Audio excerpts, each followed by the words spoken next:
Cinéphiles, salut! Cette semaine, vous n'avez pas raté le rendez-vous de la fête du cinéma.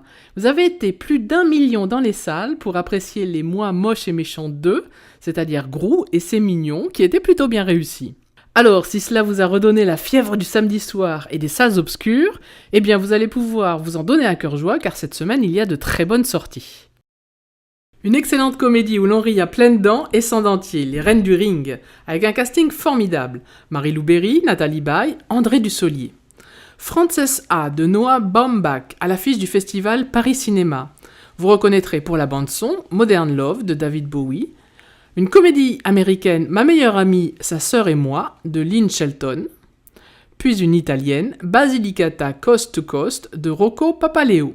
Voici le blockbuster de la semaine. Il est projeté sur 705 copies. C'est l'invasion mondiale de Brad Pitt dans ce film de science-fiction World War Z.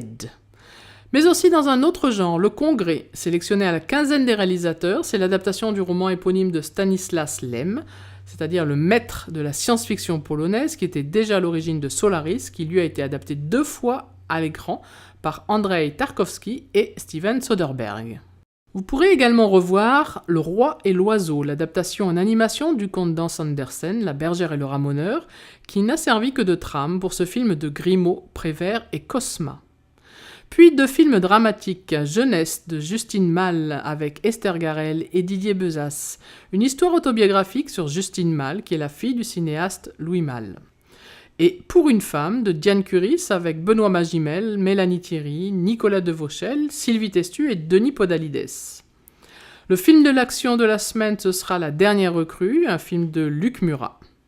Notez également que sortent cette semaine dans les cinémas un certain nombre de belles reprises, à la fois japonaises et italiennes. Pour voir la suite de ce magazine en images, je vous propose de vous rendre directement sur notre site. Voilà, c'est tout pour aujourd'hui, bon ciné et à la semaine prochaine.